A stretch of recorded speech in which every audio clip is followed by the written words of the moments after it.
Discuss ചെയ്യുന്നത് 10th standard മാത്സിൻ്റെ first ചാപ്റ്ററായ അരിത്തമെറ്റിക് സീക്വൻസ് എന്ന് പറയുന്ന ചാപ്റ്ററിൻ്റെ പേജ് നമ്പർ 18 കൊടുത്തിരിക്കുന്ന ആക്ടിവിറ്റീസ് ആണ്. അത് നമുക്ക് ഒരു സീക്വൻസോ അല്ലെങ്കിൽ അടുത്തടുത്ത 2 ടേമോ തന്നു കഴിഞ്ഞാൽ അതിൻ്റെ ഏത് ടേം ചോദിച്ചു കഴിഞ്ഞാൽ നമുക്കത് കണ്ടുപിടിക്കാൻ പറ്റും അല്ലേ. അപ്പോൾ അതുമായി ബന്ധപ്പെട്ടിട്ടുള്ള ക്വസ്റ്റ്യൻസ് ആണ്. ഫസ്റ്റ് ക്വസ്റ്റ്യൻ നോക്കാം. What is the 25th term of the arithmetic sequence 1, 11, 21 etcetera. അപ്പോൾ ഒരു സീക്വൻസ് നമുക്ക് തന്നിട്ടുണ്ടല്ലോ, അരിത്തമെറ്റിക് സീക്വൻസ് എന്താണ് 1, 11, 21 എക്സെട്ര ആണ്. അപ്പോൾ അതിൻ്റെ 25th ടേം എന്തായിരിക്കും നമ്മളോട് ചോദിച്ചിരിക്കണേ. അപ്പോൾ നമ്മൾ ആദ്യം ഇത് കാണണം, ഇതിൻ്റെ പൊസിഷൻ ചേഞ്ചും അതുപോലെ തന്നെ ടേംസിൻ്റെ ഡിഫറൻസ് അല്ലേ അത് നമ്മൾ കാണേണ്ടത്. അതായത് നമ്മുടെ ചേഞ്ച് ഇൻ ടേംസ് നോക്കാം. Change in terms, change in terms first second. അപ്പോൾ ഫസ്റ്റും സെക്കൻഡ് നമുക്ക് തന്നിരിക്കണേ. അപ്പോൾ അതിൻ്റെ ഡിഫറൻസ് എത്ര നോക്കാം. അതായത് നമ്മുടെ ഇതെന്താണ് change in terms first second എന്ന് പറയുമ്പം നമുക്ക് വേണമെങ്കിൽ ഇങ്ങനെ എഴുതാം, കോമൺ ഡിഫറൻസ് അല്ലേ. അടുത്തടുത്ത ടേമുകൾ ഇതിൽ തന്നിട്ടുണ്ട്, അതുകൊണ്ട് എന്താണ് കോമൺ ഡിഫറൻസ് ആണ് ഈ ചേഞ്ച് ഇൻ ടേംസ് കൊണ്ട് ഉദ്ദേശിക്കുന്നത്. അപ്പോൾ കോമൺ ഡിഫറൻസ് എത്രയാണ്, second term minus first term. 11 - 1 = 10. അപ്പോൾ 10 ആണ് നമ്മുടെ കോമൺ ഡിഫറൻസ് അല്ലെങ്കിൽ ചേഞ്ച് ഇൻ ടേംസ്. അപ്പോൾ ഈ ഒരു സീക്വൻസിൽ 10 വെച്ചിട്ട് ആഡ് ചെയ്തുകൊണ്ടിരിക്കുകയാണ് ചെയ്യുന്നത്. ഇനി change in positions, change in position, പൊസിഷനുകൾ തമ്മിലുള്ള ഡിഫറൻസ് എത്രയാണെന്ന് അല്ലേ. അപ്പോൾ ഇവിടെ നമുക്ക് ഫസ്റ്റ് ടേം ഉണ്ട്. അപ്പോൾ നമുക്ക് ഫസ്റ്റ് ടേം വെച്ചിട്ട് ചെയ്യാം.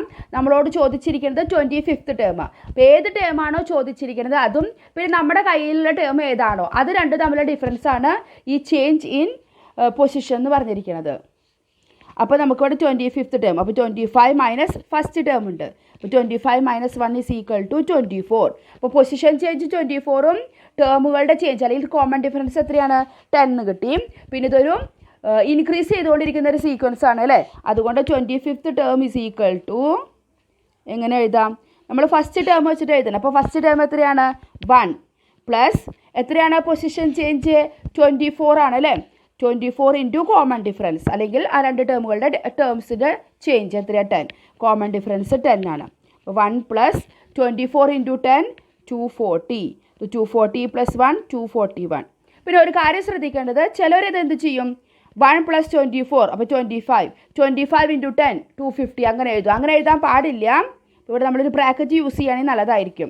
അതിനാദ്യം മൾട്ടിപ്ലൈ ചെയ്തതിന് ശേഷം മാത്രമേ നമ്മൾ ഈ ഒരു ടേം, ഇതിപ്പോൾ ഫസ്റ്റ് ടേം ഏത് ടേം നമുക്ക് തന്നിരിക്കുന്നത് ആ ടേം അവിടെ ആഡ് ചെയ്യാൻ പാടുള്ളൂ. അത് പ്രത്യേകം ശ്രദ്ധിക്കണം. ഇത് മനസ്സിലായല്ലോ. സെക്കൻഡ് ക്വസ്റ്റ്യനിലേക്ക് പോകാം. 10th term of N arithmetic sequence is 46 and 11th terms 51. അപ്പോൾ 10th 11 തന്നിരിക്കണേ, പക്ഷെ അടുത്തടുത്ത ടേം ആണല്ലോ. അപ്പോൾ നമുക്ക് അതിൽ നിന്ന് കണ്ടുപിടിക്കാം കോമൺ ഡിഫറൻസ് അല്ലെങ്കിൽ ചേഞ്ച് ഇൻ ടേംസ്. അപ്പോൾ കോമൺ ഡിഫറൻസ് = 10th ടേം 46ഉം 11th ടേം 51. അപ്പോൾ 51 - 46 = 5. അപ്പോൾ ഇവിടെ 5 ആണ് കോമൺ ഡിഫറൻസ്. 5 വെച്ചിട്ടാണ് അവിടെ ആഡ് ചെയ്തുകൊണ്ടിരിക്കുന്നത്, അല്ലെങ്കിൽ ചേഞ്ച് ഇൻ ടേംസ് എന്ന് പറയുന്നത് 5 ആണ്, എങ്ങനെ വേണമെങ്കിൽ പറയാം. ഇനി അടുത്തത് ചേഞ്ച് ഇൻ പൊസിഷൻ. നമ്മളോട് ഏതാ ചോദിച്ചിരിക്കണേ, what is its first term. അപ്പോൾ ചേഞ്ച് ഇൻ പൊസിഷൻസ്. അപ്പോൾ ഫസ്റ്റ് ടേം ചോദിച്ചിരിക്കണേ, നമ്മുടെ കയ്യിലുള്ളത് 10th ടേം. അപ്പോൾ 10 - 1 പൊസിഷനുകൾ അല്ലേ. 10th ടേം എന്ന് പറയുമ്പോൾ പൊസിഷൻ 10ഉം ഫസ്റ്റ് ടേം എന്ന് പറയുമ്പോൾ പൊസിഷൻ 1ഉം ആണ്. അപ്പോൾ 10 - 1 = 9. ഇനി നമുക്ക് എന്ത് വേണം, നമ്മുടെ ഫസ്റ്റ് ടേം വേണം. അപ്പോൾ ഇതൊരു ഇൻക്രീസിങ് സീക്വൻസ് ആണ് അല്ലേ. 46 11th ടേം എത്തുമ്പോൾ 51. അപ്പോൾ 5 വെച്ചിട്ട് ആഡ് ചെയ്തുകൊണ്ടിരിക്കുക. പക്ഷെ നമുക്ക് മുന്നിലേക്കുള്ള ടേം അല്ല, പിന്നിലുള്ള ടേമാണ് ചോദിച്ചത്. 10ൻ്റെ പിന്നിലുള്ള ഫസ്റ്റ് ടേമാണ് ചോദിച്ചത്. അപ്പോൾ ഇവിടെ നമ്മൾ എന്ത് ചെയ്യണം, 10th ടേം ആണല്ലോ നമുക്കറിയാം, ആ ടേം അതിൽ നിന്ന് നമ്മൾ മൈനസ് ചെയ്യണം. ഇവിടെ നേരത്തെ പ്ലസ് ചെയ്ത പോലെ ഇവിടെ സബ്ട്രാക്റ്റ് ചെയ്യണം. അപ്പോൾ 46 മൈനസ് നമ്മുടെ ചേഞ്ച് ഇൻ പൊസിഷൻ എത്രയാണ് 9 മൾട്ടിപ്ലൈഡ് വിത്ത് നമ്മുടെ കോമൺ ഡിഫറൻസ് 5. ഇവിടെ ബ്രാക്കറ്റ് യൂസ് ചെയ്യുക. അപ്പോൾ 46 - 9 5s are 45. അപ്പോൾ 46 - 45 എന്ന് പറയുമ്പോൾ 1. അപ്പോൾ നമ്മുടെ ഫസ്റ്റ് ടേം എന്താണ് 1 ആണെന്ന് കിട്ടി, കണ്ടോ. അപ്പോൾ ആ ഡിഫറൻസ് എന്താണെന്ന് വെച്ചാൽ ഇവിടെ ഫസ്റ്റ് ടേം തന്നിട്ട് 10th ടേം തന്നിട്ട് ഫസ്റ്റ് ടേം ചോദിച്ചത്. അപ്പോൾ ഇവിടെ നമ്മൾ എന്ത് ചെയ്യണം, സബ്ട്രാക്ട് ചെയ്യണം. ഇവിടെ നമുക്ക് എന്തായിരുന്നു ഫസ്റ്റ് ടേം തന്നിട്ട് 25th ടേം മുന്നിലേക്കുള്ള ടേം ചോദിച്ചത്, അതുകൊണ്ട് നമ്മളിവിടെ ആഡ് ചെയ്തു. ഇത് എന്തിട്ട് സീക്വൻസ് ആണെങ്കിലോ ഇൻക്രീസ് ചെയ്തുകൊണ്ടിരിക്കുന്ന സീക്വൻസ് ആണെങ്കിലാണ് കേട്ടോ ഇതുപോലെ. ഇനി write the first 5 terms of the sequence. First term കിട്ടിയില്ല, എത്രയാണ്? 1. ഇനി അവിടെ കോമൺ ഡിഫറൻസ് നമ്മൾ എത്ര കണ്ടുപിടിച്ചിരിക്കുന്നത്? 5. അപ്പോൾ 1 + 5 6, 6 + 5 11, 11 + 5 16, 16 + 5 21. അതങ്ങനെ പോയിക്കൊണ്ടിരിക്കും. അപ്പോൾ പിന്നെ ഫസ്റ്റ് ടേം കിട്ടിക്കഴിഞ്ഞാൽ നമുക്ക് ഈസിയാണ് അത് കണ്ടുപിടിക്കാനായിട്ട്. ഇനി നമുക്ക് തേർഡ് ക്വസ്റ്റ്യനിലേക്ക് പോകാം. What is the 21st term of the arithmetic sequence 100, 95, 90, etc.? അപ്പോൾ ഇവിടെ നോക്കിയേ, ഇതൊരു ഇൻക്രീസിങ് സീക്വൻസ് അല്ല. കേട്ടോ, ഫസ്റ്റ് ടേമിൽ നിന്ന് 5 വെച്ചിട്ട് അവിടെ ഡിക്രീസ് ചെയ്തുകൊണ്ടിരിക്കുക. അപ്പോൾ ഇതൊരു ഡിക്രീസിങ് സീക്വൻസാണ്. അപ്പോൾ നമുക്ക് മുന്നിലേക്കുള്ള ടേം കണ്ടുപിടിക്കാനായിട്ട് മൈനസ് ചെയ്യണം, പിന്നിലേക്കുള്ള ടേം കണ്ടുപിടിക്കാൻ പ്ലസ് ചെയ്യണം. ഇൻക്രീസിങ് നമ്മൾ എന്താ ചെയ്തത്? അതിൻ്റെ നേരെ തിരിച്ചുള്ളത് ചെയ്യണം. അപ്പോൾ ആദ്യം നമുക്കിതിൻ്റെ കോമൺ ഡിഫറൻസ് കാണാം. കോമൺ ഡിഫറൻസ് അല്ലെങ്കിൽ change in terms. Common difference is equal to second term minus first term, അതായത് -5. അപ്പോൾ ഇവിടെ -5 ആണ് ആഡ് ചെയ്തുകൊണ്ടിരിക്കണേ. അത് വേറൊരു രീതിയിൽ പറഞ്ഞു കഴിഞ്ഞാൽ 5 ആണ് ഇവിടെ എന്ത് ചെയ്തുകൊണ്ടിരിക്കുന്നത്? ഡിക്രീസ് ചെയ്തുകൊണ്ടിരിക്കണേ. രണ്ട് രീതിയിൽ നമുക്ക് പറയാം. ഇനി നമുക്കിതിൻ്റെ ചേഞ്ച് ഇൻ പൊസിഷൻ നോക്കാം. അപ്പോൾ ചേഞ്ച് ഇൻ പൊസിഷൻ വന്നിട്ട് എത്രയാണ് വരിക?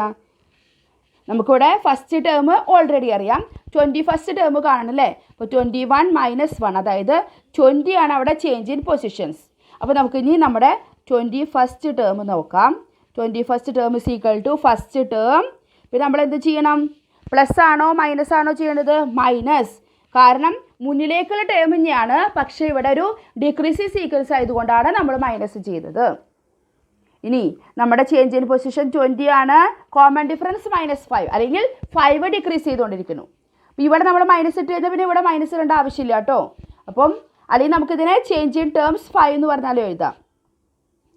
Change in terms is equal to 5. അപ്പോൾ നമുക്ക് അവിടെ മൈനസ് വരില്ല. അപ്പോൾ change in terms is equal to 5. 100 - 95 is equal to 5. അപ്പോൾ ആ 5 ഇവിടെ യൂസ് ചെയ്തു. അപ്പോൾ ദാറ്റ്സ് ഈസ് ഈക്വൽ ടു 100 - 20 × 5 എത്രയാണ്? 100. അപ്പോൾ 100 - 100 ഈസ് ഈക്വൽ ടു 0. അപ്പോൾ 21st ടേം എന്തായി? 0 ആണ് നമുക്ക് കിട്ടിയത്. ഇനി നമുക്ക് ലാസ്റ്റ് ക്വസ്റ്റ്യൻ കൂടി ഡിസ്കസ് ചെയ്യാം. 10th term of an arithmetic sequence is 56 and its 11th term is 51. What is its first term? അപ്പോൾ 10th തന്നിട്ടുണ്ട്, 11th തന്നിട്ടുണ്ട്, ഫസ്റ്റ് കണ്ടുപിടിക്കണം. പക്ഷേ ഇവിടെ എന്താണ്? 56, 11th എത്തിയപ്പോൾ കണ്ടോ 51 കുറഞ്ഞുകൊണ്ടിരിക്കുക. അപ്പോൾ അതൊരു ഡിക്രീസിങ് സീക്വൻസ് ആണ്. അപ്പോൾ ചേഞ്ച് ഇൻ ടേംസ് എന്ന് എഴുതാം. Change in terms. അപ്പം 56 - 51, അതായത് 5. അപ്പോൾ കോമൺ ഡിഫറൻസ് പറയുകയാണെങ്കിൽ -5 വരിക. അവിടെ -5 ആണ് ആഡ് ചെയ്തുകൊണ്ടിരിക്കുന്നത്, അല്ലെങ്കിൽ 5 അവിടെ സബ്ട്രാക്ട് ചെയ്തുകൊണ്ടിരിക്കുകയാണ്. ഇനി നമുക്കിതിൻ്റെ ചേഞ്ച് ഇൻ പൊസിഷൻസ് നോക്കാം. Change in positions. 10th term നമുക്കറിയാം, ഫസ്റ്റ് ടേമാണ് കാണേണ്ടത് അല്ലേ? അപ്പോൾ 10 - 1 ഈസ് ഈക്വൽ ടു 9. ഇനി നമുക്ക് എത്രയാണ്? ഫസ്റ്റ് ടേം അല്ലേ? അപ്പോൾ first term is equal to നമുക്കറിയണ 10th term എത്രയായിരുന്നു? 56. ഇനി നമുക്ക് മുന്നിലേക്കുള്ള ടേം കാണുമ്പോൾ സാധാരണ നമ്മൾ മൈനസ് ചെയ്യേണ്ടത്, പക്ഷേ ഇതൊരു ഡിക്രീസിങ് സീക്വൻസ് ആയതുകൊണ്ട് നമ്മൾ പ്ലസ് ചെയ്യണം. ഇനി ചേഞ്ച് ഇൻ പൊസിഷൻ 9ഉം ചേഞ്ച് ഇൻ ടേംസ് 5 ആണ്. അപ്പോൾ 56 + 9 5s are 45. അപ്പോൾ 56 + 45 ഈസ് ഈക്വൽ ടു 101. അപ്പോൾ നമ്മുടെ ഫസ്റ്റ് ടേം എന്താണ്? 101. ഇനി write first 5 terms of the sequence. അപ്പോൾ ഫസ്റ്റ് ടേം തന്നെ 101. എത്രയാണ് നമ്മുടെ കോമൺ ഡിഫറൻസ് അല്ലെങ്കിൽ എന്ന് പറയുന്നത്? 5 ആണല്ലേ? -5 എന്ന് പറയാം. അതായത് 5 ഇങ്ങനെ കുറച്ചുകൊണ്ടിരിക്കുകയാണ് അവിടെ.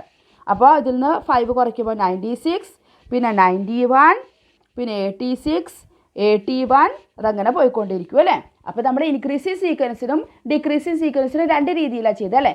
നേരെ തിരിച്ച് ചെയ്യണമെന്ന് മാത്രമല്ല, അത് വേറൊരു വ്യത്യാസം മാത്രം ഒന്നുമില്ല. അപ്പം മനസ്സിലായല്ലോ? അടുത്തടുത്ത 2 ടേമുകൾ തന്നിട്ടുണ്ട്. എന്നിട്ട് നമ്മളോട് വേറെ ഏതെങ്കിലും ഒരു ടേം കണ്ടുപിടിക്കാൻ പറഞ്ഞു കഴിഞ്ഞാൽ വളരെ ഈസി ആയിട്ട് നമുക്ക് ഈ ഒരു മെത്തേഡ് വെച്ചിട്ട് ചെയ്യാനായിട്ട് സാധിക്കും. നിങ്ങളത് ഇൻക്രീസിങ് സീക്വൻസ് ആണോ ഡിക്രീസിങ് സീക്വൻസ് ആണോ എന്ന് മാത്രമേ നോക്കേണ്ട ആവശ്യമുള്ളൂ. അപ്പോൾ ഈ ഒരു ആക്ടിവിറ്റി മനസ്സിലായി എന്ന് വിചാരിക്കുന്നു. ഇനി നമുക്ക് അടുത്ത വീഡിയോയിൽ അടുത്തൊരു ടോപ്പിക്കുമായിട്ട് കാണാം. താങ്ക്